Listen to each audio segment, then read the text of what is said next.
Hari ini kita membahas Roma pasal yang kelima ya. Roma pasal yang kelima. Alkitab Bahasa Indonesia di situ memberikan judul dari 1 sampai 11 itu hasil pembenaran. Hasil pembenaran. Kita membaca ini bergantian ya. Saya baca yang ganjil, saudara baca yang genap. Sebab itu kita yang dibenarkan karena iman, kita hidup dalam damai sejahtera dengan Allah oleh karena Tuhan kita, Yesus Kristus. Oleh Dia, kita juga beroleh jalan masuk oleh iman kepada kasih karunia. Di dalam kasih karunia ini, kita berdiri dan kita bermegah dalam pengharapan akan menerima kemuliaan. Dan bukan hanya itu saja, kita malah bermegah juga dalam kesengsaraan kita, karena kita tahu bahwa kesengsaraan itu menimbulkan ketekunan. Dan ketekunan menimbulkan tahan uji menimbulkan pengharapan. Dan pengharapan tidak mengecewakan karena kasih Allah telah dicurahkan dalam hati kita oleh Roh Kudus yang telah dikaruniakan kepada kita. Karena waktu kita masih lemah, Kristus telah mati untuk kita, orang-orang durhaka, pada waktu yang ditentukan oleh Allah. Sebab tidak mudah seorang mau mati untuk orang yang benar, tetapi mungkin untuk orang yang baik ada orang yang berani mati. Akan tetapi Allah menunjukkan kasih-Nya kepada kita. Oleh karena Kristus telah mati untuk dosa kita, ketika kita masih berdosa. Lebih-lebih, karena kita sekarang telah dibenarkan oleh darah-Nya, kita pasti akan diselamatkan dari murka Allah. Sebab jika kita ketika masih seteru diperdamaikan dengan Allah oleh kematian Anak-Nya, lebih-lebih kita yang sekarang telah diperdamaikan, pasti akan diselamatkan oleh hidup-Nya. Dan bukan hanya itu saja, kita malah bermegah dalam Allah oleh Yesus Kristus Tuhan kita. Sebab oleh Dia kita telah menerima pendamaian itu. Ya, sampai di sini dulu. Ya, nanti kalau masih ada waktu kita bisa selesaikan sampai ayat yang terakhir ya. Tapi ini sudah cukup panjang. Mari kita berdoa. Tuhan berkati PA pada pagi hari ini dan Engkau memberi kepada kami konsentrasi yang baik. Memberikan kepada kami ketenangan jiwa supaya kami bisa belajar bersama-sama dan Engkau menguduskan kami dengan firman Tuhan, memberkati hamba-Mu yang berbicara, memberkati setiap kami yang mendengar, dan kami ingin supaya Engkau bekerja dengan leluasa di tengah-tengah kami, menguduskan kami dan membawa kami ke dalam kehidupan yang semakin mengenal Engkau. Demi Yesus Kristus kami berdoa. Amin. Ya, kalau kita mau kaitkan dengan surat Roma pasal yang kelima ya, mengikuti ini judul yang diberikan oleh LAI itu judul yang baik juga di atas itu, diberikan hasil pembenaran.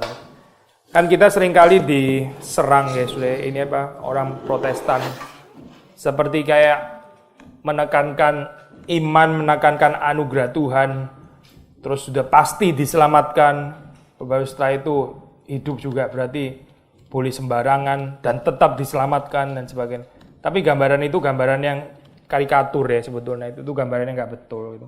Karena kita percaya di dalam keselamatan yang sejati itu, yang kita terima di dalam Tuhan Yesus Kristus, itu ada hasilnya, ada akibatnya ya. Termasuk kalau kita bicara tentang perbuatan baik dan sebagainya.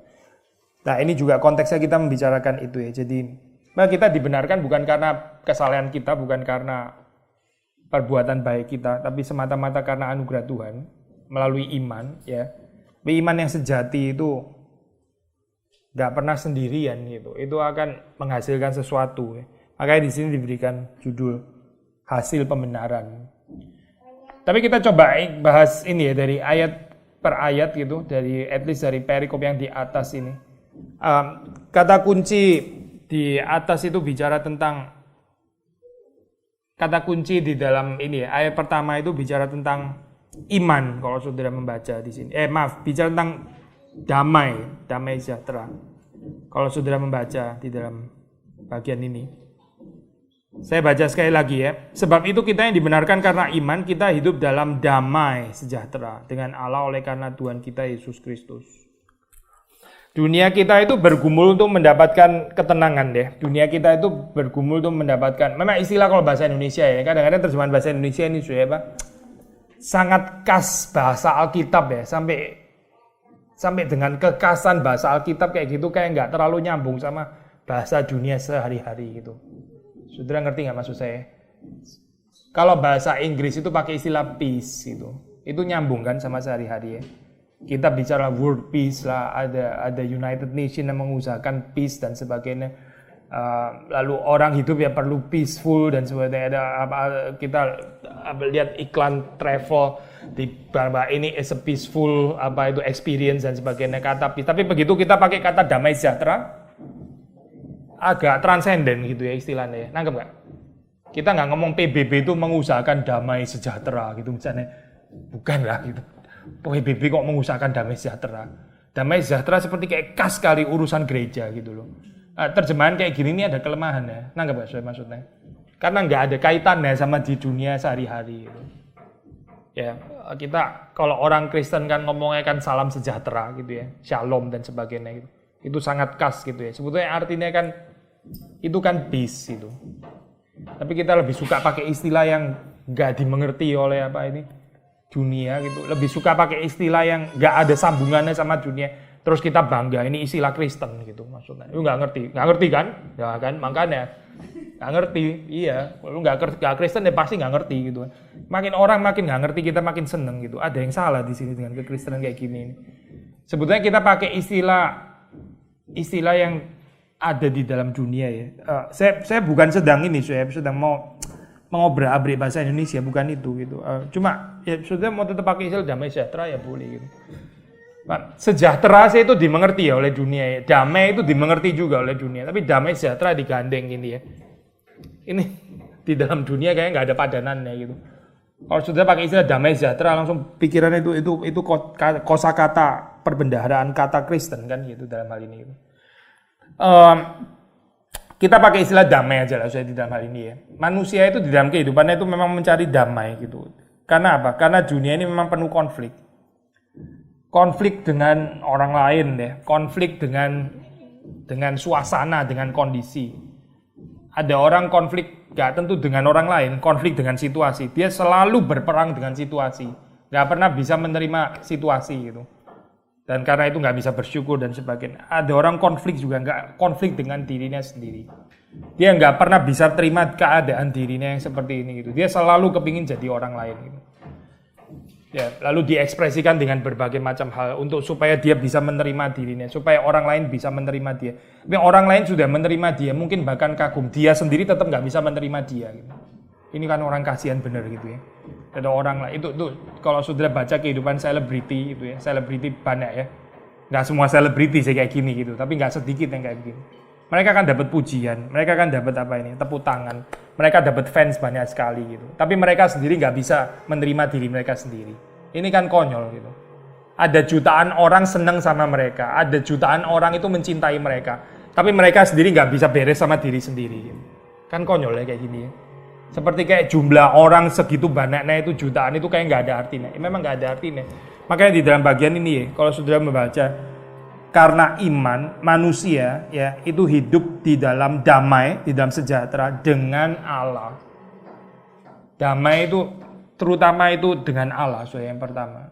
Kita nggak ada damai dengan Allah, kita nggak bisa damai dengan diri sendiri, nggak bisa damai dengan orang lain, nggak bisa damai dengan situasi, kondisi, dan semua yang lain. Kita terus berada di dalam keadaan konflik, kita nggak bisa menerima, kita nggak bisa bersyukur, kita terus nggak puas di dalam kehidupan kita. Tapi sebenarnya problemnya cuma satu saja, gitu ya. Yang perlu cuma satu saja, yaitu berdamai dengan Allah. Salah satu persoalan di dalam kehidupan manusia nggak bisa selesaikan itu adalah persoalan guilt. Ya, saudara jangan underestimate persoalan ini ya. Guilt itu apa ya? Rasa bersalah. Gitu.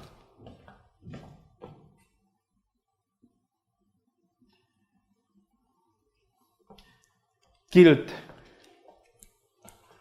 Kadang orang mengatakan ini budaya timur itu nggak terlalu budaya yang terlalu menekankan salah dan benar, tapi lebih menekankan malu dan hormat. Saya sudah pernah bahas ini kan ya, honor shame culture gitu. Orang timur itu katanya kebudayaan itu nggak terlalu menekankan salah sama benar, tapi lebih menekankan muka ini mesti dijaga gitu. Ini honorable atau malu-maluin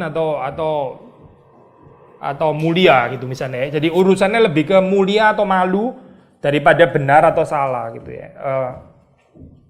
Ada benarnya ya, tapi saya percaya persoalan benar salah itu bukan cuma untuk orang barat gitu. Persoalan urusan guilt, kesalahan itu ya, bukan cuma kebutuhan orang barat. Sementara kita orang timur itu cuma perlu menyelesaikan persoalan malu atau hormat gitu misalnya ya. Terus benar dan salah itu bukan bukan urusannya kita gitu. Semua orang mesti membereskan persoalan dengan kesalahan gitu. Karena kita manusia, Alkitab itu mengatakan seluruh manusia jatuh ke dalam dosa. Memang di dalam kejatuhan di dalam dosa itu ada aspek kehinaan, betul gitu. Sudah masih bisa ngikutin saya kan ya? Ini kan berarti ngomongin honor shame culture kan ya? Waktu manusia jatuh ke dalam dosa, itu kan saudara baca dalam cerita Alkitab kan, mereka mendapati bahwa mereka telanjang. Tadinya nggak ada persoalan sama telanjang gitu. Karena ada pancaran kemuliaan Tuhan. Tapi setelah jatuh ke dalam dosa, mulai mereka sadar, mulai ada honor shame di situ ya. Mulai malu, terus mulai menutupi dan sebagainya. Memang ada persoalan malu juga, betul di sana gitu. Dan Yesus di atas kayu salib juga dipermalukan, menyelesaikan persoalan honor shame culture juga. Betul ada bagian itu. Tetapi kita nggak bisa memungkiri bahwa salib Kristus ya, bahwa Injil, bahwa Alkitab itu membicarakan manusia jatuh ke dalam dosa itu juga di dalam pengertian bersalah. Gitu. Saudara nggak bisa tekan bagian itu gitu. Lalu kita cuma ngomongin saya cuma ngomongin honor and shame saja, honor shame karena kita orang timur. Kalau yang ngomongin benar salah itu serahin orang barat aja lah, itu orang Eropa, orang Amerika, orang Australia gitu misalnya. Persoalan bersalah itu persoalannya semua orang. Manusia jatuh ke dalam dosa, dia ada perasaan bersalah. Nah ini bagaimana dealing dengan guilt ini itu bagaimana manusia itu dealing dengan perasaan bersalah gitu. Bisa macam-macam saudara ada pengalaman ini ya, orang yang sudah salah tapi nggak mau ngaku kalau dia salah gitu. Nyebelin ya gitu ya. Orang itu mungkin kita sendiri juga bisa susah gitu. Sudah salah. Sebetulnya kita bukan mau judge gimana, kita juga bukan mau menghukum gimana, enggak sih gitu. Tapi gara-gara dia sudah salah tetap nggak mau ngaku, bikin akhirnya sebel ya, bener-bener sebel gitu. Nggak mau tanggung jawab orang ini gitu, malah menyalahkan orang lain lagi gitu. Nah ini ketidakmampuan manusia untuk dealing dengan guilt ya, ketidakmampuan manusia itu berurusan dengan kesalahan. Belum apa-apa sudah paranoia, tahu paranoia sudah suzon dulu, tambah nggak ngerti. Belum apa-apa sudah pikiran negatif dulu bahwa orang lain itu pasti akan attack saya, dia mau nyerang saya dan sebagainya. Ini kan paranoia kayak gini. Orang juga ngomong apa dia sudah sensitif duluan gitu ya, berasa disalahin, dipojokin dan sebagainya. Nah kita hidup di dalam keadaan jiwa yang sakit gitu ya. Orang tanya apa gitu loh. Kunci ini tadi di sini kok sekarang nggak ada ya? Memang lu pikir gue yang ngambil gitu kan itu jawaban itu? Loh, tanya kunci ada di mana coba? Urusannya apa sama ini? Lu jangan sembarangan nuduh lu. Siapa yang nuduh? Cuma tanya kunci di sini di mana? Bisa aja tuh jatuh ke bawah dan sebagainya. Tapi dalam keadaannya sakit kayak gini ya, dunia kita, saya pikir kita semua punya pengalaman lah kayak gitu ya, terlalu sensi pada nggak pada tempatnya dan sebagainya. Tapi intinya kalau sudah tarik ke bawah ya, persoalan itu adalah kita itu nggak bisa deal dengan ini gitu, nggak bisa deal dengan guilt gitu. Itu akar bawahnya itu adalah kita itu nggak mau berurusan dengan guilt, kita nggak mau dipersalahkan ya. Dunia ini adalah dunia yang jatuh dan itu sudah cukup, sudah banyak kesalahan di dalam dunia ini. Saya jangan dibawa-bawa lagi ke dalam persoalan kesalahan, itu melelahkan gitu kan ya. Dan orang yang hidup di dalam keadaan seperti ini ya, nggak pernah bisa beresin guilt di dalam kehidupannya, itu pasti nggak ada damai, nggak mungkin ada damai.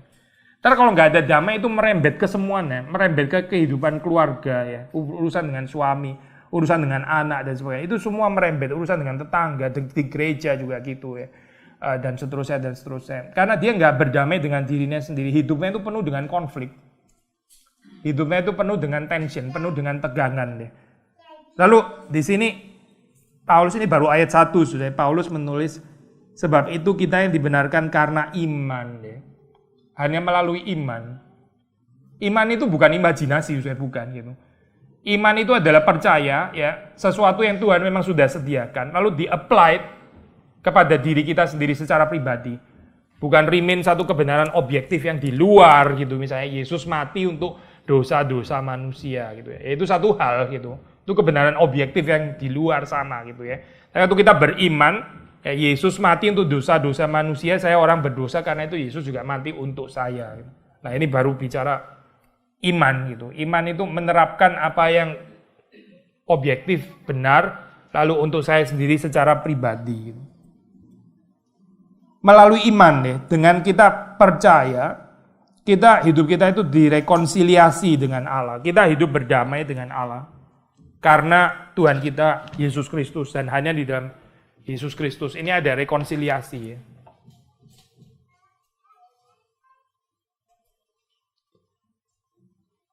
Di tengah-tengah dunia yang penuh dengan konflik apapun lah, konflik antara negara ke negara gitu ya, konflik agama yang besar-besar gitu misalnya ya, konflik suku atau apa, sampai kepada konflik yang sifatnya itu pribadi, konflik di dalam rumah tangga ya, sampai yang paling kecil konflik dengan diri sendiri gitu misalnya. Gak ada orang lain pun tetap konflik gitu ya, konflik dengan diri sendiri, tegang. Nah, Tuhan memberikan kepada kita itu anugerahnya ya, di dalam Yesus Kristus kita itu menikmati rekonsiliasi ini gitu, dan ini harusnya jadi fondasi dalam kehidupan orang Kristen gitu, hidup yang rekonsiliasi ya. Rekonsiliasi dengan Tuhan, rekonsiliasi dengan sesama ya, dengan orang percaya, dengan diri kita sendiri ya, dengan alam. Manusia itu bisa luar biasa hostile ya terhadap alam gitu, luar biasa kasar gitu terhadap alam ciptaan, terhadap binatang misalnya ya. Mungkin enggak lah ya, ini ibu-ibu gitu. Tapi ibu-ibu nggak tentu pencinta binatang juga kan. Ini apa? Saya juga bukan kategori pencinta binatang sih. Cuma kita nggak dipanggil untuk ini ya, membenci binatang gitu. Nah, rekonsiliasi dengan alam ciptaan maksudnya ya. Ini dalam hal ini. Semuanya gitu.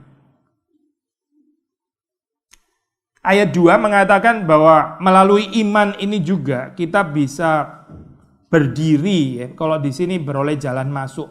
Di terjemahan bahasa Inggris itu pakai istilah standing ya, standing in grace. Through him we have also obtained access by faith into this grace in which we stand. Di sini berdiri ya, kalimat berikutnya. Di dalam kasih karunia ini kita berdiri. Di dalam kasih karunia ini kita berdiri dan kita bermegah dalam pengharapan akan menerima kemuliaan Allah. Jadi ada iman, ada kasih karunia, lalu ada pengharapan. Ini hal-hal yang paling dasar ya di dalam kehidupan manusia. Yang tanpanya manusia nggak bisa hidup gitu. Iman, ya, kasih karunia, pengharapan. Kasih karunia kita sudah sering bahas ya, untuk kesekian kalinya itu kasih karunia itu apa intinya itu kalau kita bicara grace, kasih karunia yaitu apa? Sesuatu yang saya tanya ini, sesuatu yang kita terima ya, sesuatu yang kita receive gitu. Itu namanya kasih karunia gitu. Lawan katanya itu adalah sesuatu yang kita apa? Oh, bukan itu maksud saya. Ini sesuatu yang kita terima kan ya. Keselamatan itu sesuatu yang kita terima. Lawan katanya itu apa? Kalau kita nggak terima itu berarti keselamatan yang bagaimana? Oh, iya oke. Kisah itu bisa juga. Terima tolak bisa juga sih memang. Maksudnya saya mau pikir ke arah sini saya itu kasih karunia itu dibenturkan dengan sesuatu yang kita usahakan gitu. Nangkep Pak? Ini yang kita terima, ini kita pengemis gitu loh. Kita menerima gitu. Ini anugerah, kasih karunia itu anugerah maksudnya. Anugerah mungkin ya, istilah yang lebih populer untuk kita mungkin anugerah. Sebetulnya grace bisa diterjemahkan menjadi kasih karunia atau anugerah gitu. Ya, anugerah itu maksudnya sesuatu yang kita terima gitu kan. Lawan katanya yaitu apa? Bukan, yang kita usahakan maksudnya. Nangkep gak sih saudara? Saudara kerja sampai keringetan dan sebagainya terus habis itu mana upahnya? Ini bagian saya gitu. Memang saudara sudah kerja kan? Sekarang kasih dong upahnya. Ini kan memang hak saya gitu. Itu bukan anugerah gitu. Saudara kerja dapat upah, itu bukan anugerah gitu. Itu memang haknya saudara dapatkan ya. Betul kan ya? Tapi keselamatan itu dikatakan ini adalah anugerah, ini kasih karunia gitu. Kita sudah sering bahas bagian ini saya. Kehidupan itu anugerah gitu, bukan sesuatu yang saudara itu peroleh karena jasa saudara gitu. Ini mesti jadi fondasi yang nggak boleh bergeser ya. Bukan cuma tentang keselamatan, tapi keseluruhan hidup itu. Saya ambil contoh sederhana ya. Saudara punya anak gitu ya. Kita bisa melihat anak itu sebagai anugerah Tuhan atau sebagai sesuatu yang memang ini hasil kerja keras saudara gitu ya, sampai saudara bisa hamil. saudara yang hamil dan sebagainya, gua yang susah 9 bulan gitu, bukan elu, bukan suami maksudnya ya, tapi gua gitu, karena itu gua ini lebih berhak terhadap anak ini daripada ini loh, saya. Kan nggak ngomongin anugerah ya di sini ya. Terus orang kayak gini cenderung kepada anaknya itu super protektif ya, overprotective, obsesif, posesif, nggak bisa lepas dan sebagainya gitu ya. Karena dia merasa memiliki anak ini ya, sebagai hasil usahanya dia dan dia berhak mengontrol dan sebagainya. Ini loh, saya. Ini nggak bisa anugerah ya di sini gitu. Jadi anugerah itu bukan urusannya bukan cuma dengan keselamatan, saya bukan gitu, tapi dengan seluruh kehidupan gitu. Saudara bisa melihat seluruh kehidupan ini sebagai anugerah Tuhan atau sebagai sesuatu yang saudara deserve, entitled, saudara layak untuk mendapatkan. Saya sudah sering bahas ini, saya mestinya nggak baru loh kayak gini kan, sudah ulang-ulang kan ya. Sesuatu yang saudara berhak atau sesuatu yang saudara terima dengan gratis dan cuma-cuma gitu. Ya.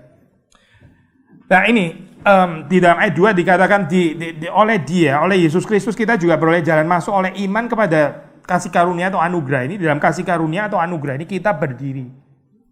Kita berdiri. Maksudnya kalau kita nggak mau menghidupi kasih karunia ini ya kita nggak bisa berdiri. Gitu. Kita akan terus berada dalam kehidupan yang penuh dengan kejatuhan. Gitu. Kita cuma bisa berdiri di atas fondasi kasih karunia ini ya. Ya ini perspektif Kristen gitu.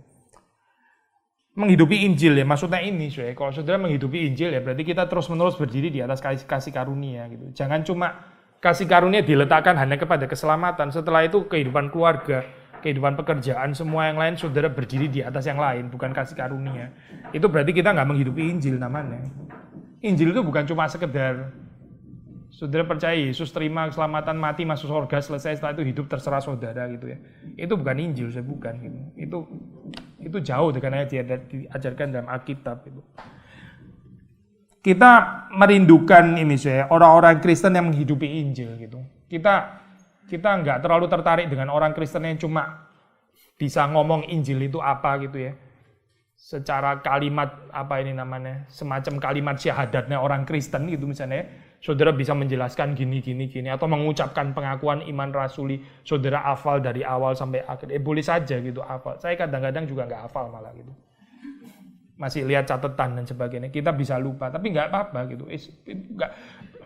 Lupa itu nggak terlalu masalah. Tapi kalau kita nggak menghidupi Injil, itu masalah besar. Dan itu nggak ditolong dengan saudara bisa hafal pengakuan iman rasuli. Sama sekali nggak menolong. Nah, cuma hafal doang gitu, bukan sama sekali ya, nggak menolongnya sedikit gitu. Tapi bagaimana kita menghidupi Injil, yaitu hidup oleh iman, ya melalui iman dan berdiri di dalam kasih karunia. Jemaat Galatia ya, saudara, ini Roma kan setelah Galatia ya, itu Paulus kan marah sekali kepada mereka, ada kalimat keluar, kamu itu mulai dengan kasih karunia, kok sekarang jadi melanjutkan dengan yang lain gitu. Kamu itu mulainya itu dengan kasih karunia. Diselamatkan katanya kasih karunia. Sekarang kamu masuk kepada spirit perbudakan gitu. Perbudakan hukum Taurat. Ada orang yang insist mesti disunat. Berarti kalau nggak disunat nanti terus kemudian nggak mendapatkan keselamatan. Ya, ini kan bukan Injil, bukan Kristus. Gitu. Di dalam dunia ini ada legalisme baru dunia kita gitu. Ada Taurat baru, bukan sunat lagi sih pasti. Nggak urusan dengan sunat sekarang gitu, tapi urusan dengan yang lain. Maksudnya semacam hukum ya, saudara harus melakukan ini dan itu dan ini dan itu, baru saudara bisa mendapatkan apa? Penerimaan gitu. Itu kan legalisme ya sebetulnya. Masih bisa ngikutin saya? Sekali lagi ya, intinya Taurat itu kan bukan kasih karunia. Itu pekerjaan Taurat, itu saudara melakukan, lalu terus kemudian saudara dibenarkan gitu. Ini kan bicara Injil. Injil itu bicara anugerah atau kasih karunia. Kalau Taurat itu kita melakukan ini dan ini dan ini dan ini dan ini, terus kemudian kita bisa dibenarkan gitu kan ya. Ini loh saya balik lagi ke guilt ya. Bagaimana manusia bersalah? Ini jalan agama ya. Saudara mesti melakukan ritual ini dan ini dan ini dan ini dan ini dan ini ya. Nanti terus saudara dibenarkan, gitu kan ya. Guilt ya. Itu caranya manusia membereskan guilt. Tapi caranya Tuhan deh, sudah dari kitab Kejadian kita baca prinsip itu. Itu waktu manusia merasa bersalah, merasa malu, dia bikin sendiri kan dia. Dia bikin sendiri dari daun-daun dan sebagainya itu ditutupin dan seterusnya gitu kan. Dia pakai caranya sendiri. Ya itulah jalan agama, jalan kebudayaan. Tapi terus Tuhan suruh copot kan, sudah tanggalkan gitu. Waktu tanggalkan gimana? Ya kelihatan lah dia guilt, malu telanjang gitu kan ya. Dan keadaan kayak gitu terus Tuhan bukan menertawakan, bukan ya. Tuh lucu ya lu sekarang telanjang gitu, malu-malu ini kayak gitu. Terus kemudian Adam sama Hawa lari-lari gitu misalnya. Bukan itu gitu. Setelah Tuhan melihat mereka telanjang, Tuhan menyematkan pakaian. Ini Tuhan memberikan maksudnya gitu. Sudah dari kejadian itu dikatakan bahwa persoalan guilt itu bukan kamu yang menyelesaikan, karena kamu nggak bisa menyelesaikan. Gitu. Itu adalah pemberian Allah. Ya Tuhan memotong binatang, terus kulitnya itu dipakaikan kepada mereka. Itu Tuhan yang melakukan, Tuhan yang memberikan kepada mereka. Seperti anak domba Allah, Kristus itu diberikan kepada mereka. Bukan mereka sendiri yang mesti menebus mereka di atas kayu salib naik-naik sendiri, paku-paku sendiri. Bukan, tapi anak domba Allah yang diberikan kepada mereka. Ini loh saya, balik lagi ya, prinsip anugerah. Bukan sesuatu yang kita capai, bukan sesuatu yang kita peroleh, kita layak mendapatkannya. Itu bicara hukum Taurat. Nah di dalam dunia modern saya, masih ada ya gambaran ini ya. Saudara mesti melakukan ini dan itu dan ini dan itu, terus kemudian saudara rasa saudara berhak untuk mendapatkan itu gitu. Membeli cinta kasih suami gitu misalnya. Waduh, cinta kasih suami pun mesti beli.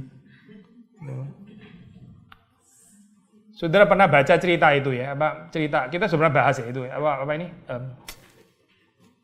Lea dan siapa? Rachel ya. Yang hari itu sebetulnya girinannya apa ini? Rachel ya. Itu tidur sama Yakub ya. Terus kemudian kan pakai buah dudaim itu ya. Buah dudaim terus dikasih kepada Rachel supaya hari itu Yakub itu tidur sama Lea. Sudah pernah kita bahas kan? Saudara masih ingat kan ya? Ini loh. Sampai cinta kasih suami pun mesti dibeli gitu. Nah ini loh saya gambaran ini, gambaran luar biasa menakutkan ya. Maksudnya dunia itu begitu kacau sampai mau dapat cinta kasih dari suami pun mesti beli gitu. Ya. Tuh dulu konon apa itu ada waktu polusi tinggi sekali ya. Karena ini hopefully bukan hoax ya ceritanya ya. Di China itu polusinya lagi tinggi sekali. Orang jualan oksigen di dalam kaleng. Waduh. Mana ya saya itu jualan oksigen di dalam kaleng itu bisa berapa detik saya hidup ya gitu. Sudah buka pelan, tutup lagi gitu ya. Sayang ini untuk entar 2 jam lagi. Waduh ini beli oksigen biasanya gratis ya, biasanya tinggal hirup gitu aja ya, tapi karena ini terlalu kotor orang sampai mesti beli oksigen gitu. Wah itu benar-benar ya sesuatu yang kayak gila gitu di dalam pandangan kita, but really happening gitu. Cuma kalau kita ngomong oksigen orang beli kita bilang itu kayak gila gitu. Di dalam kehidupan saya yang benar-benar gila itu adalah Tuhan itu sudah menyediakan kehidupan ini sebagai anugerah, tapi banyak orang nggak mau percaya itu gitu. Orang lebih suka membeli kehidupan gitu. Ini loh, kegilaan yang lebih gila daripada beli oksigen gitu. Sama gilanya sih sebetulnya gitu. Tuhan memberikan kehidupan itu sebagai anugerah, terus kita bisa menikmati itu sebagai anugerah. Itu Injil namanya. Tapi orang lebih suka beli. Karena apa? Kalau beli itu berarti punya saya gitu. Maksudnya ini punya saya, ini hak saya. Maksudnya Tuhan pun juga jangan sentuh gitu. Ini saya punya gitu. Karena apa? Karena saya beli kan. Saya beli berarti saya berhak untuk mendapatkan gitu. Tapi kalau anugerah diberikan ya, saudara mesti mengakui itu pemberian dari Tuhan. Saudara mesti mengakui itu milik Tuhan gitu kan ya. Ini banyak penyangkalan dirinya, ngerti nggak saudara? Saudara mesti melihat anak, suami, keluarga, rumah, harta, dompet, tas, semuanya itu pemberian Tuhan. Ini miliknya Tuhan gitu ya. Kan seperti kayak gak rela gitu ya, miliknya Tuhan. Jadi milik saya atau miliknya Tuhan gitu. Kita lebih suka jadi milik saya yang bukan miliknya Tuhan gitu. Karena itu orang lebih suka dengan paradigma ini Taurat sebetulnya gitu. Di dalam dunia yang jatuh, orang itu lebih suka paradigma Taurat daripada paradigma Injil. Tapi kekristenan itu bicara Injil.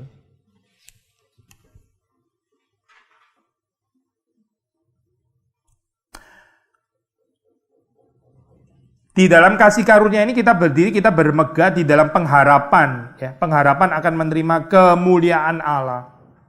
Nah di sini saya kalau kita mau masukin tadi ya honor shame culture ini kan bicara tentang kemuliaan. Bukan cuma guilt yang dibereskan tapi juga shame.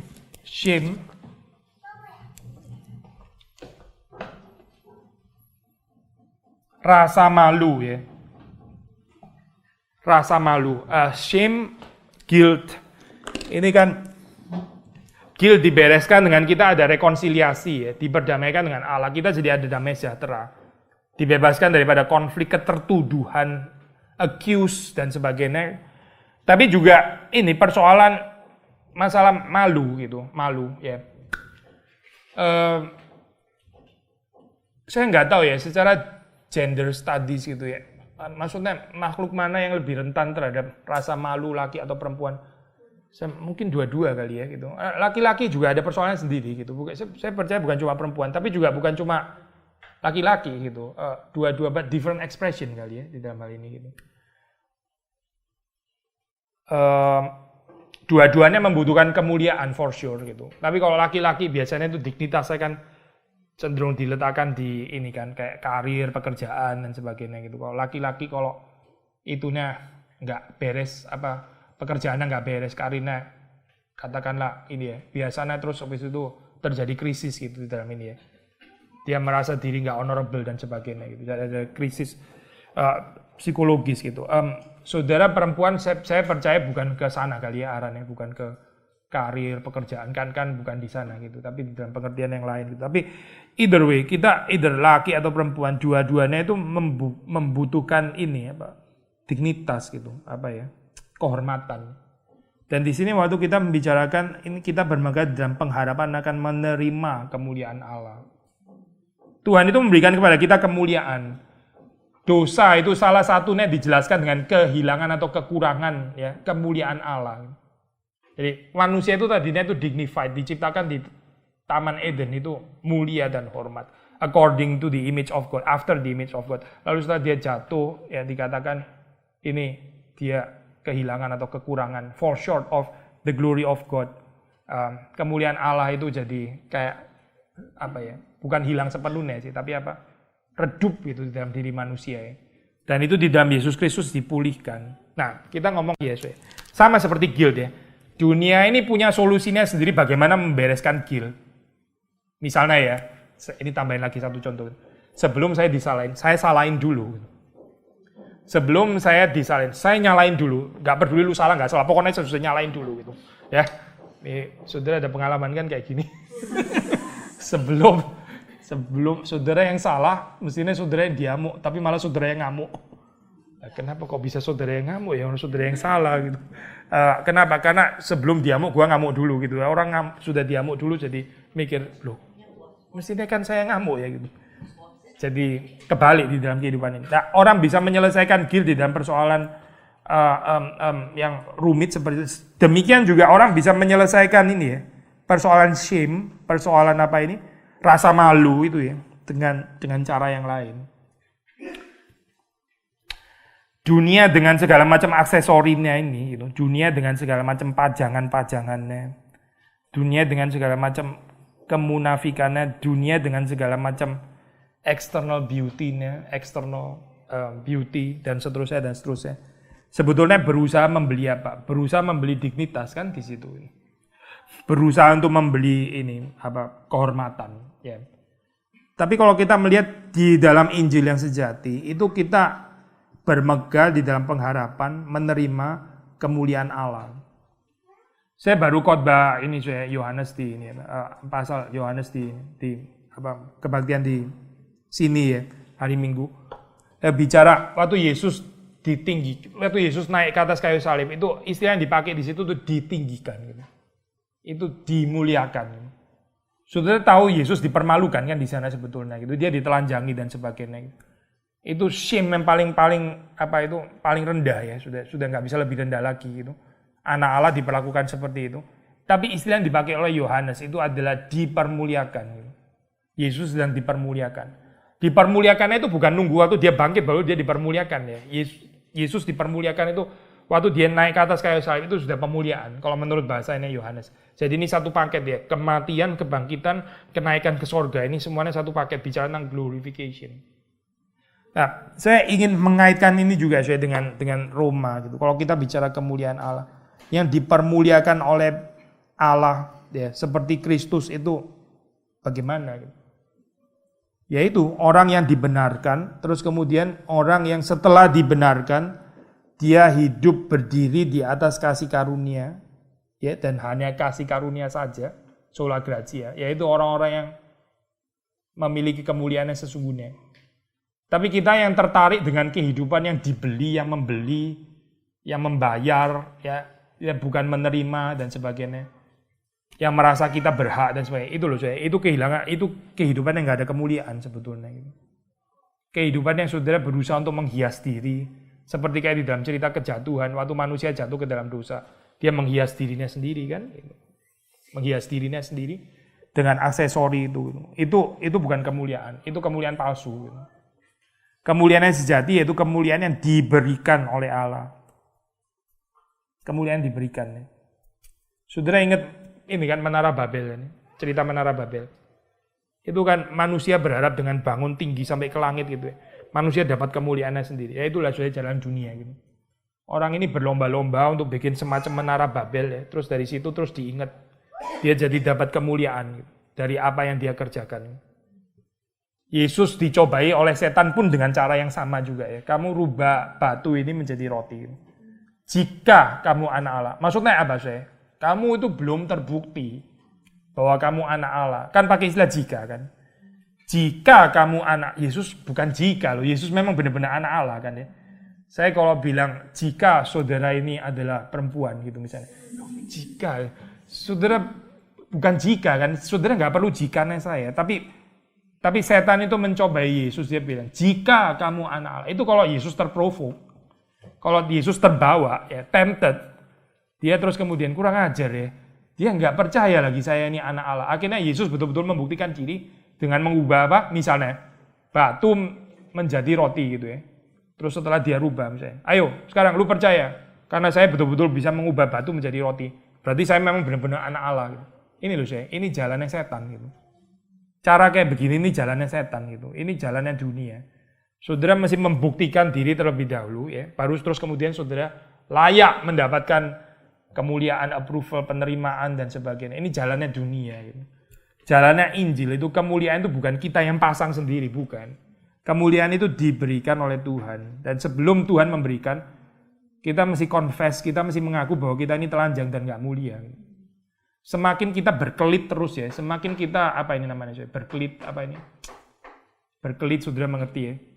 Semakin kita berkelit bahwa kita ini nggak telanjang, semakin kita berkelit bahwa kita ini bukan orang yang hina gitu ya.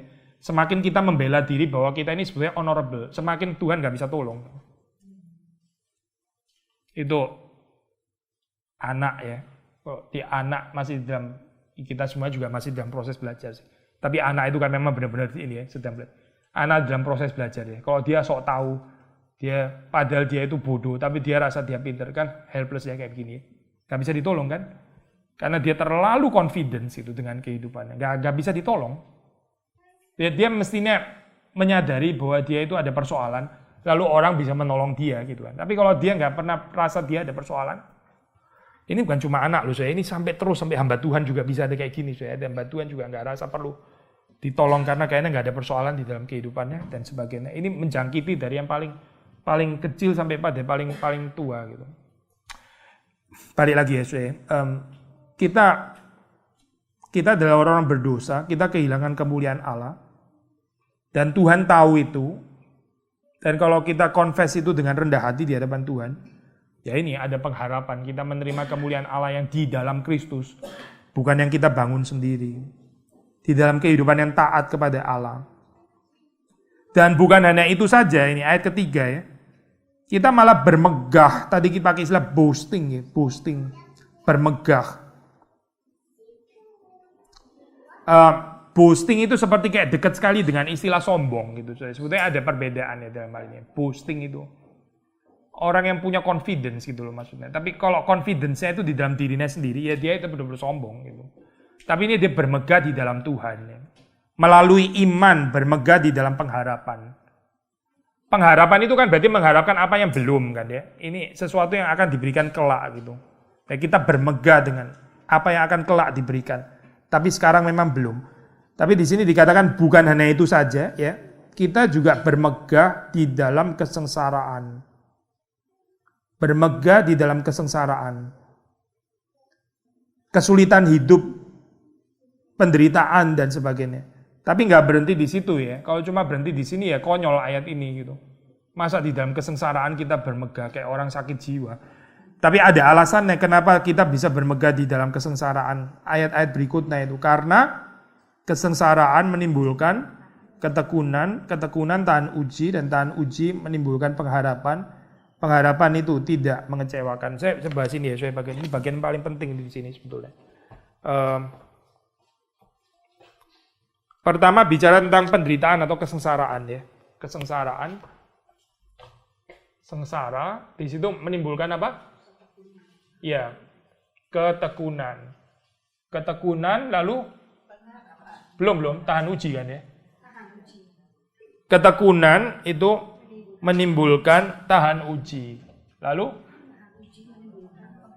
tahan uji menimbulkan pengharapan.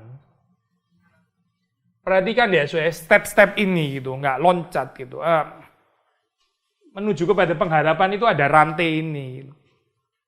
Kita kadang-kadang itu, kita pikir kita sedang berharap, padahal kita bukan berharap, kita itu cuma sekedar optimis.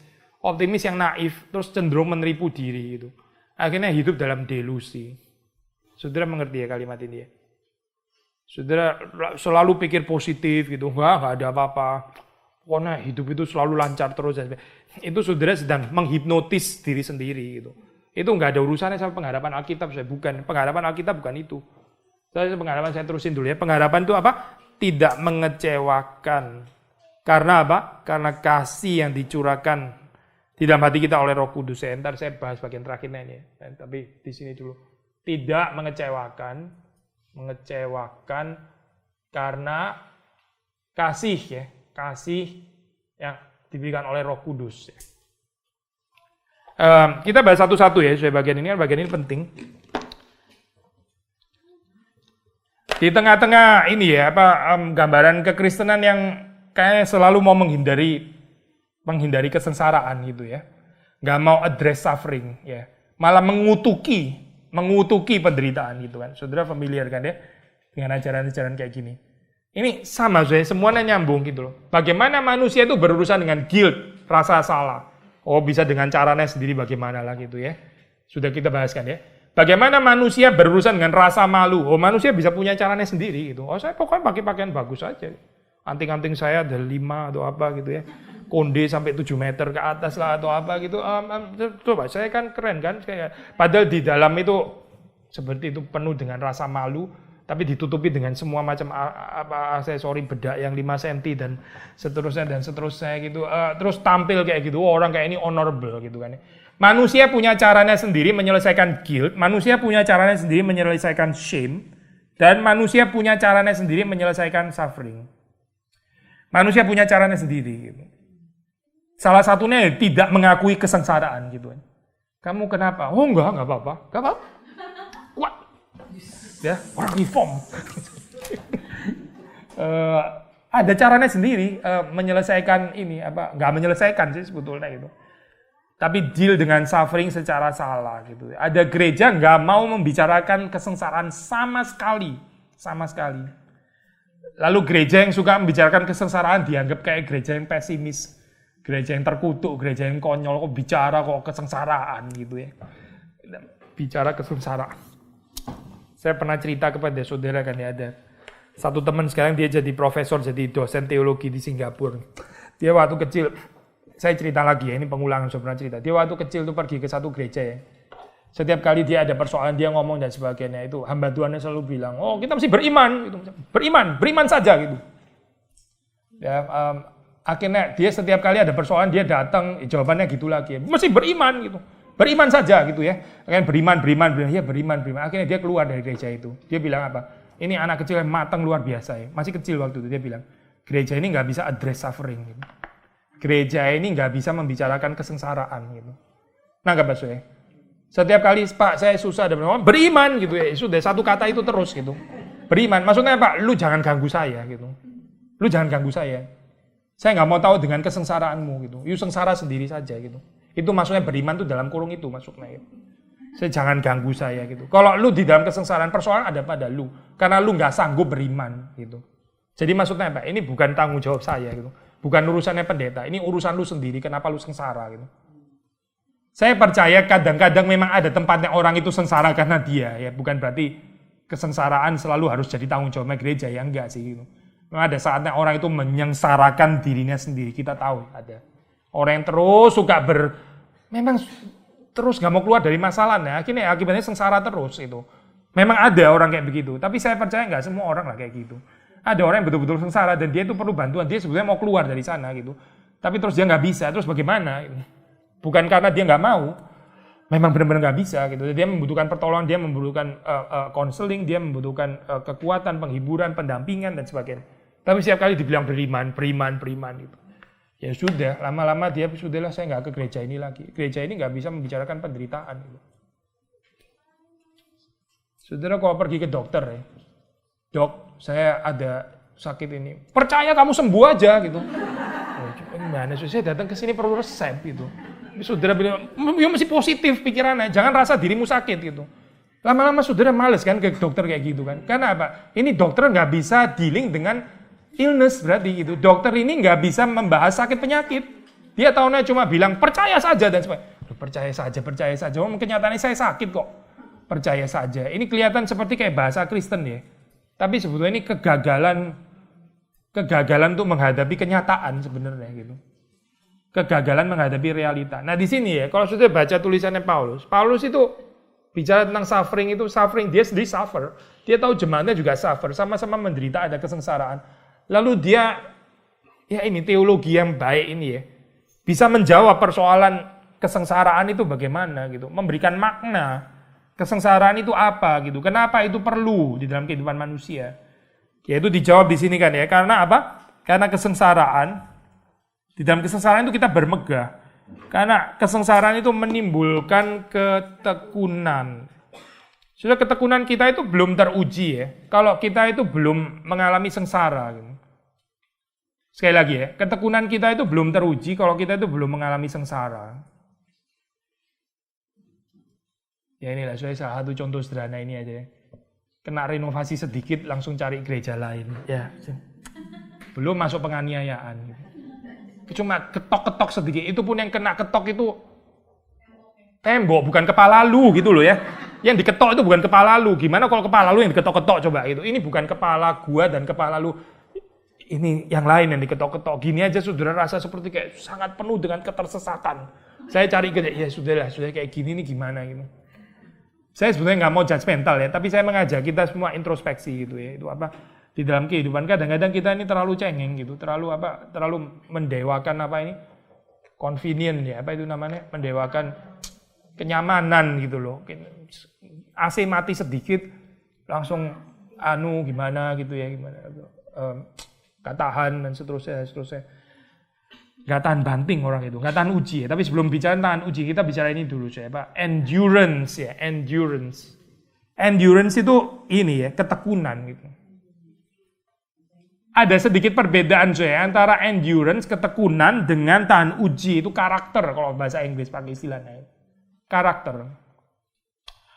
Di dalam kesengsaraan kita itu jadi ada stamina. Tahu stamina ya? Itu orang kalau lari maraton bedanya sama yang lari 100 meter. Sudah tahu kan ya? 100 meter itu buat cepet gitu ya. Tapi setelah itu selesai gitu kan ya. Kalau lari maraton itu kelebihannya adalah ini lari berapa? 30 kilo gitu misalnya. Itu perlu stamina gitu. Nggak bisa cuma di depan 100 meter kencang terus habis itu semaput pingsan. Nggak bisa, dia mesti tetap gitu, dia konsisten gitu. Nggak harus terlalu cepat gitu ya, seperti kayak orang lari 100 meter seperti itu. Nggak harus gitu, tapi dia mesti konsisten. Ini loh, stamina kayak begini. Nah itu kalau menurut Alkitab itu kita dapatkan melalui suffering gitu. Cinta di dalam kehidupan kita itu juga mesti ada endurance ya, supaya cinta kita itu bukan cinta apa ya, cinta permainan gitu ya, cinta eros belaka gitu, atau cinta romantik lah, cinta romantik. Sudah tahu ya cinta romantik itu. Banyak perempuan komplain karena apa itu, husbandnya katanya kurang romantik. Romantic love ya, romantic love itu seperti selalu menarik gitu dalam hal ini. Tapi kita perlu love yang endurance sebetulnya gitu. Romantic love, romantic Oh, cuma 2 tahun pertama romantik, setelah itu saudara ditinggal, dia romantik sama yang lain. Ya, tetap romantik juga loh dia, tetap gitu. Untuk apa gitu? Kita lebih perlu love yang endurance, yang ada stamina-nya gitu loh. Yesus itu nggak selalu romantik, dengan murid-muridnya. Nggak selalu romantik. Yesus ada saatnya dia sangat sentimental dan romantik, ada, bagian itu ada, bukan nggak ada. Saya bicara romantik bukan dalam pengertian lagi perempuan maksud saya ya. Tapi dalam pengertian yang melibatkan emosi, those kind of romanticism, dalam pengertian yang ini dalam pengertian itu yang lebih luas maksud saya. Tapi endurance di dalam hal ini ya, cinta yang ada ketekunan gitu, kesetiaan. Nah, baru dari kesetiaan ini ya, waktu di dalam kesulitan ya, tetap mencintai, tetap mengasihi, tetap setia. Baru kita bicara tentang betul-betul ketekunan di sini kan ya. Waktu semua lancar, waktu semuanya baik, ya semua orang cenderung setia gitu kan. Waktu semuanya itu baik, semua orang cenderung ada di sana. Tapi waktu begitu ada kesulitan ya di situ kita diuji apakah kita punya ketekunan atau tidak gitu. Ada orang yang tetap tekun, ada orang yang mengundurkan diri. Endurance produces character. Ya, dari ketekunan itu menimbulkan karakter, menimbulkan tahan uji. Sudah lihat ini ya, sekali lagi, sengsara, ketekunan, lalu terus kemudian karakter atau tahan uji ya kalau dalam bahasa Indonesia ya. Karakter itu istilah yang lebih luas. Maksudnya orang itu susah untuk mempunyai karakter, betul-betul mempunyai karakter tanpa ada ini ya, pembentukan yang Tuhan lakukan melalui penderitaan. Penderitaan itu menghasilkan karakter. Kita nggak boleh jadi korban ini ya, penderitaan. Penderitaan menjadikan kita orang-orang yang jadi pahit gitu Jadi banyak luka gitu. Banyak luka yang nggak sembuh ya. Tapi kalau dari perspektif Alkitab, sebenarnya penderitaan yang Tuhan izinkan terjadi dalam kehidupan kita itu yang dikejar Tuhan itu adalah karakter kita gitu. Tuhan itu bukan Tuhan yang sadis sengaja kayaknya suka banget ya dia melukai saya gitu ya. Itu kita yang paranoia gitu. Pikiran kita jahat terhadap Tuhan. Seperti kayak Tuhan juga melukai kita gitu. Tuhan bukan psikopat, bukan. Tapi untuk mendapatkan karakter ini ya, tanpa penderitaan itu sulit ini. Di dalam Kisah Para Rasul, di dalam Lukas itu bahkan dikatakan untuk masuk ke dalam kerajaan Allah kita melalui berbagai kesengsaraan itu. Untuk masuk ke dalam kerajaan sorga, kita mesti melalui berbagai kesengsaraan. From suffering to glory. Itu kan jelas ya kalau di dalam Injil Lukas, di dalam Kisah Para Rasul. Kita ini seringkali mengejar yang di luar diri kita ya. Kita mengejar yang di luar diri kita. Tuhan itu mengejar kita sendiri. Ini kan ironis ya kayak gini ya. Kita sendiri nggak menghargai diri kita. Kita mengejar yang di luar, mengejar nama, mengejar harta, mengejar apalah, mengejar kemewahan. Semua yang di luar itu kita kejar gitu. Tuhan sendiri itu kejar kita gitu. Kalau Tuhan mau kejar hartanya kita itu gampang sekali gitu. Nggak perlu ada pembentukan. Seluruh dunia ini miliknya dia. Untuk apa dia kejar itu gitu. Tapi kalau mau mengejar kita, Tuhan mengejar kita, dia mengejar karakter kita, ya ini pembentukan ini, ya ini melalui suffering gitu. Supaya karakter kita itu jadi di dalam hal ini. Jadi kita jangan putus asa ya, jangan menyerah, jangan give up. Lalu apalagi dendam, terus sakit hati, dan paranoia seperti kayak terus dilukai, terus dihakimi, dan sebagainya. Orang kayak begini susah sekali maju loh, betul. Saya di dalam pelayanan menangani jemaat ya, saya nggak ngomong tentang PA wanita ya, tapi general gitu, ini tapi di PA wanita juga bisa kemungkinan ini gitu. Ada orang yang terus dia tuh paranoia kayak dia itu selalu disalahkan, dia selalu yang dihakimi, nggak bisa maju kehidupannya, nggak mungkin maju gitu. Karena dia sudah pikiran negatif duluan gitu, nggak bisa deal dengan shame, nggak bisa deal dengan guilt, nggak bisa deal dengan suffering. Dari karakter itu baru setelah itu kita bicara tentang pengharapan. Sudah perhatikan ya, very late ya bicara pengharapan. Alangkah jauhnya di sini pengharapan dengan yang tadi itu yang saya tadi ambil dalam ilustrasi ya, orang sakit itu mesti percaya kalau kamu sembuh.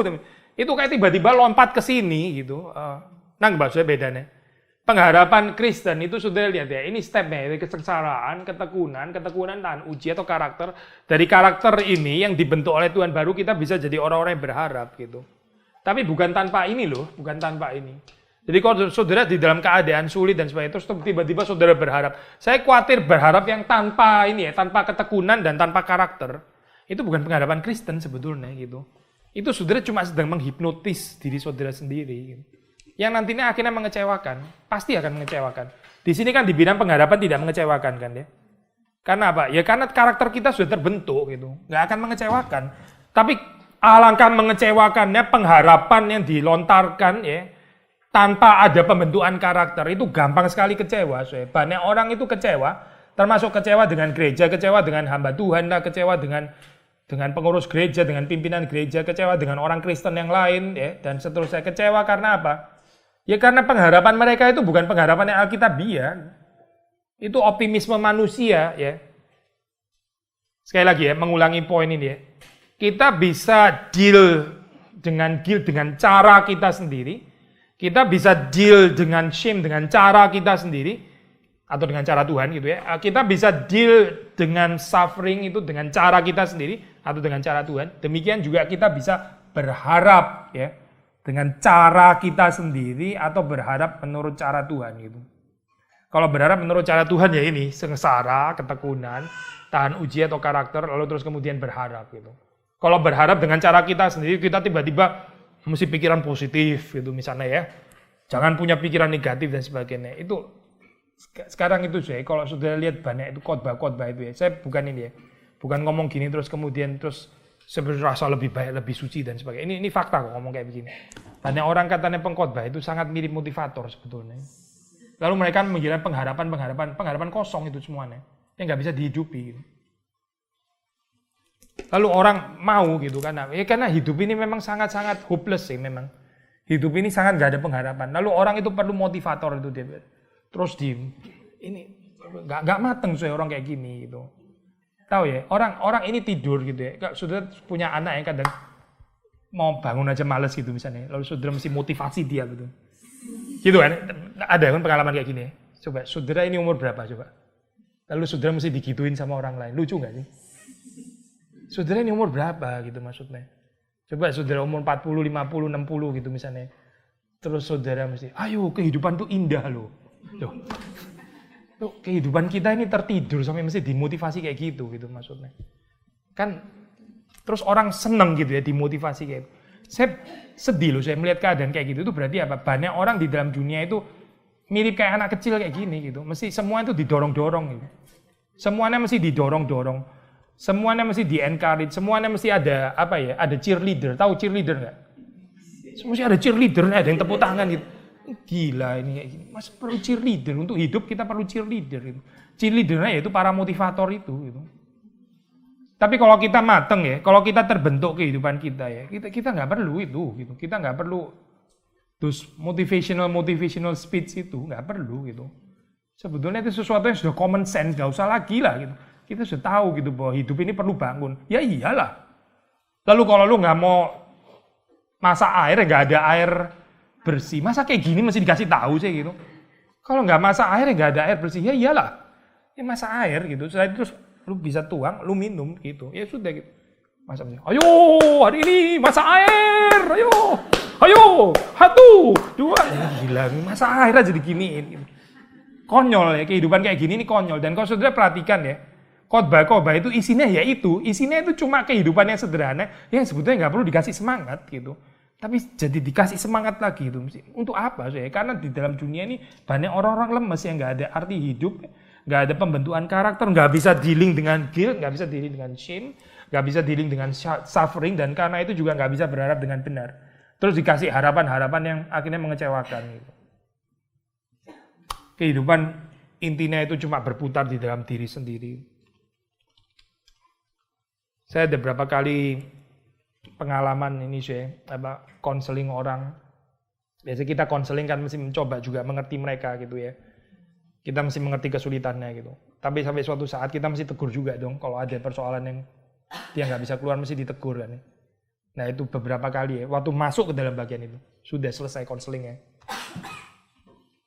Sejak detik itu selesai konselingnya. Maksudnya dia nggak mau konseling lagi dengan saya. Saudara nangkep maksudnya apa ya?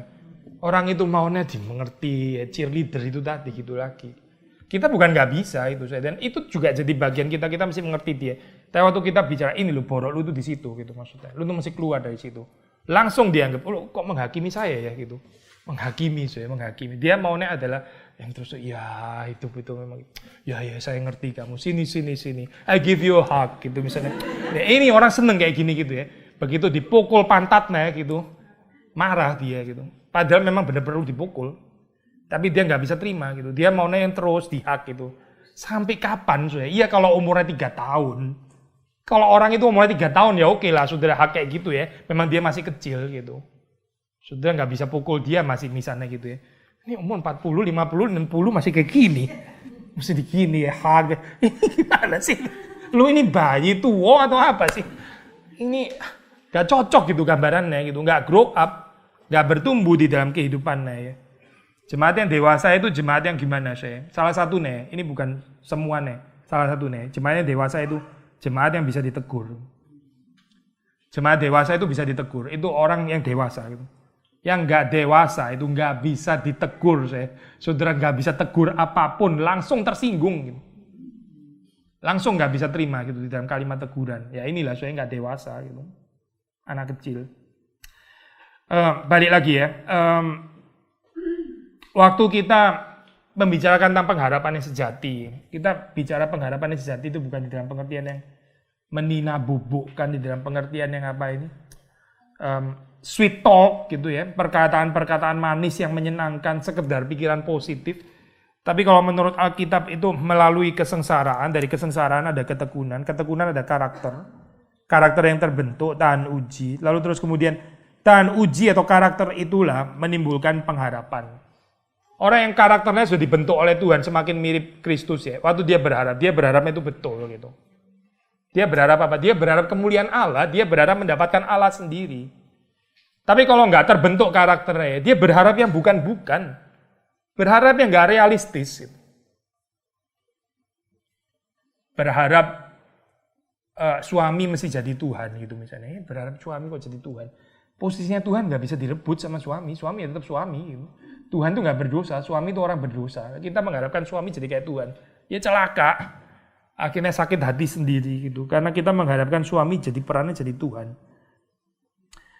Tapi pengharapan yang ini ya, pengharapan yang dibentuk dari karakter yang tahan uji tadi itu pengharapan itu tidak mengecewakan.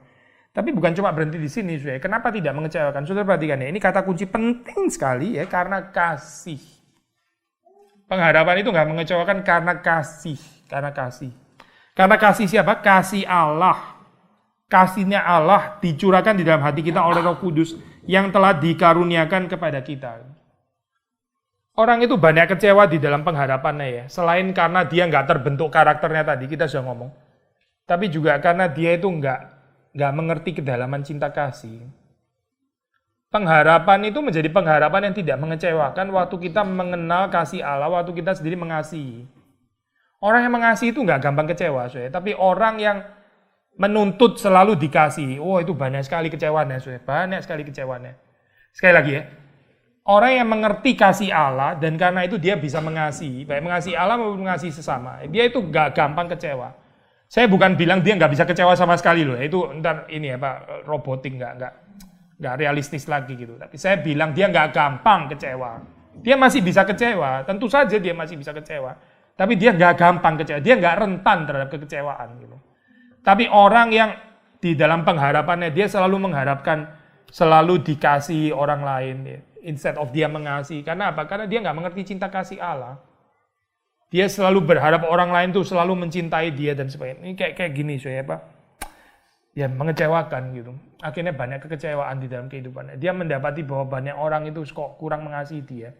Kurang menerima dia, kurang memperhatikan dia. Akhirnya banyak kecewa di dalam kehidupannya. Saudara kalau orang tua ya, saudara kan ibu itu ya. Ibu, kita punya anak ya, punya anak. Siapa lebih mesti ngerti siapa ya?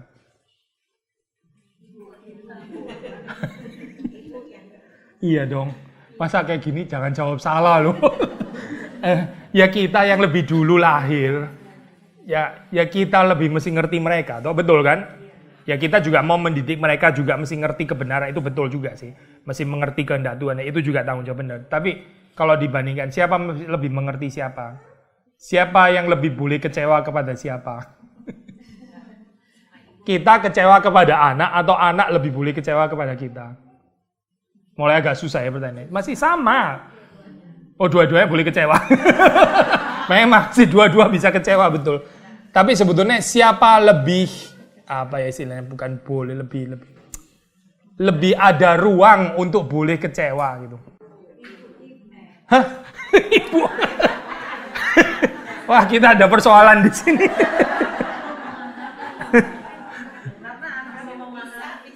Kenapa? Karena anak belum memahami. Betul, karena anak Seorang ibu memberikan pengertian. iya, anak kan belum bisa memahami. Kita harusnya bisa lebih memahami mereka. Karena itu, saya tanya, siapa yang harusnya lebih bisa kecewa di sini? Lebih boleh kecewa? Ya anak kan, karena anak belum terlalu memahami kita. Nganggep nggak sih? Saudara oh iya ya itu tahu, iya. Kalau anaknya umur 70, kita umur 90 ya. Iya betul. Sama-sama sudah dewasa. Ya kita bicara anak, let's say di dalam bicara anak ini. Anak kecil lah, contoh anak kecil gitu misalnya. Memang betul juga tergantung anak benar. Cuma poin saya begini loh, kita sebagai orang tua ya, kita mesti lebih bisa mengasihi mereka daripada mereka mengasihi kita kan. Kita lebih bisa mengerti mereka daripada mereka mengerti kita.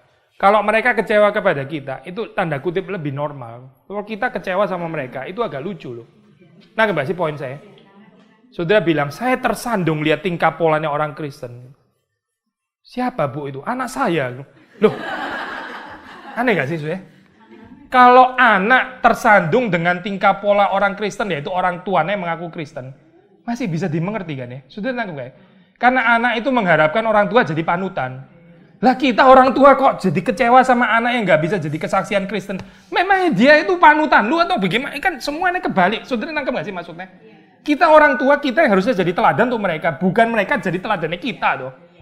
Tapi kerusakan kayak begini nih ya. Ini ada loh di dalam jemaat saudara. Saudara might wonder ya. Bener-bener ada kayak begini. Orang tua tersandung sama anaknya yang Kristen gitu. Gimana ya kayak gini ini? Kebalik semuanya gitu.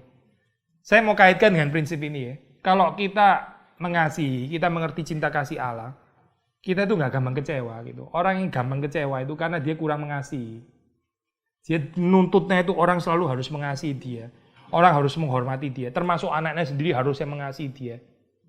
Terusin lagi, anaknya mesti kerja untuk dia dan sebagainya. Terus semuanya gitu ya. Dan sebagainya. Jadi ini kebalik semua gitu, kebalik semua. Jadi kita ini sebetulnya posisinya di mana gitu. Tuhan menempatkan kita di ini ya, di gereja itu ada nggak statis kan ya. Ini bukan satu tempat yang sekali di sini untuk selama-lamanya. Kan nggak gini ya. Sudah ditaruh di satu gereja, itu kan dinamis. Kita kan bergerak kan, bertumbuh itu bergerak kan berarti. Nangkep nggak sih poin ini? Saudara bukan ditaruh di sini kayak orang main puzzle, ditaruh sekali taruh ya sudah situ terus gitu misalnya. Itu statis namanya gitu. Kita ditaruh di dalam satu gereja ya. Ini di gereja sini. Ini sekarang gereja kita kayak gini. Kita ditaruh di sini. Oke, kita ditaruh di sini. Tapi ini kan bergerak ya. Ntar ada orang baru masuk. Saudara harusnya kalau normal kan keangkat ke atas ya. Nah enggak sih? Orang baru masuk ya, saudara kegeser ke atas dong harusnya. Oh kita bertumbuh gitu kan ya. Suatu saat ntar saudara yang paling di atas gitu. Yang lain semuanya lebih muda. Misalnya gitu ya. Iya senior gitu ya. Jadi kita gimana jadi teladan untuk mereka gitu kan. Tapi kalau saudara waktu masuk dalam gereja, saudara di bawah, saudara lihat ini pendeta harusnya gini, oke lah. Saudara baru masuk gitu ya. Pendeta harusnya gini, mestinya pengurus gini, ini jadi padu sandungan, oke lah, saudara di bawah gitu. Tapi terus saudara di situ orang lain masuk harus anak-anak sekolah minggu akhirnya jadi di atas saudara. Saya kecewa sama anak-anak sekolah minggu ini. Saudara kok kecewa sama anak sekolah minggu gimana sih? Gak kebalik gitu, anak sekolah minggu ya harusnya kecewa sama kita. Bukan kita yang kecewa sama anak sekolah minggu. Nah gambaran ini loh saya mau bilang apa sih? Saya mau bilang ayat ini ya.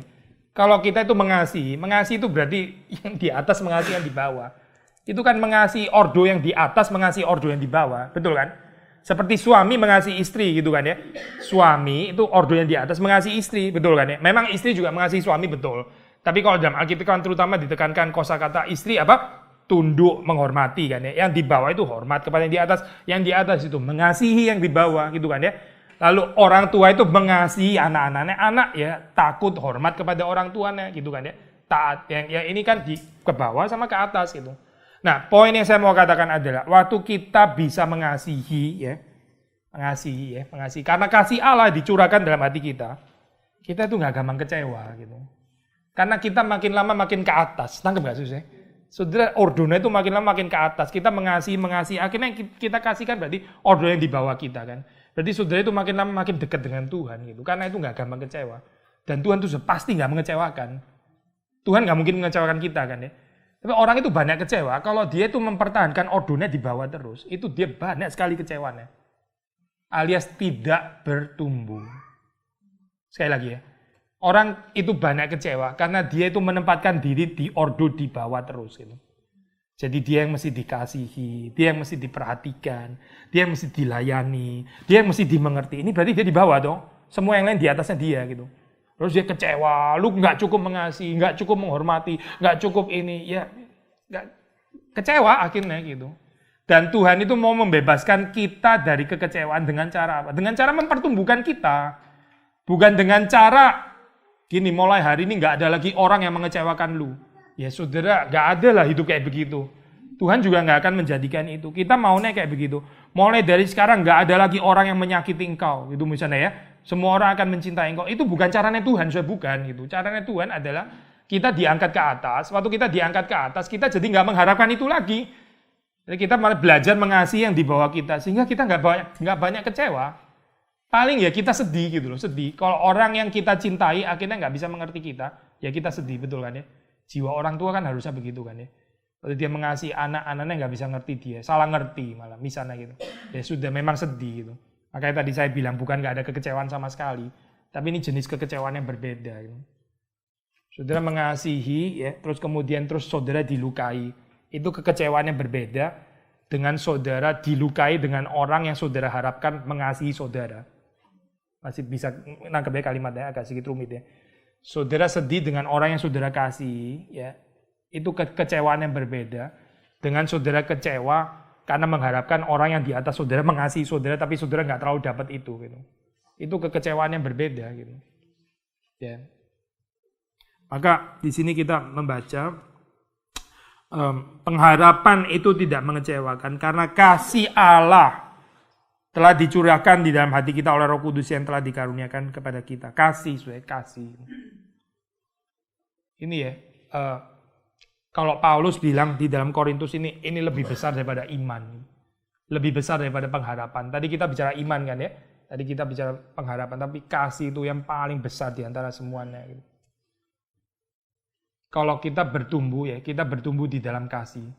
Kalau kita nggak bertumbuh di dalam kasih, berarti nggak ada pertumbuhan. Sekali lagi ya, kalau kita bertumbuh itu berarti kita harusnya bertumbuh di dalam kasih. Kalau saudara dan saya nggak bertumbuh di dalam kasih, itu sebenarnya nggak ada pertumbuhan. Saudara jangan bilang, tapi saya aktif di sana sini loh, saya ikut pelayanan ini. Saudara nggak usah ngomong kalimat itu, tetap nggak bertumbuh sebetulnya.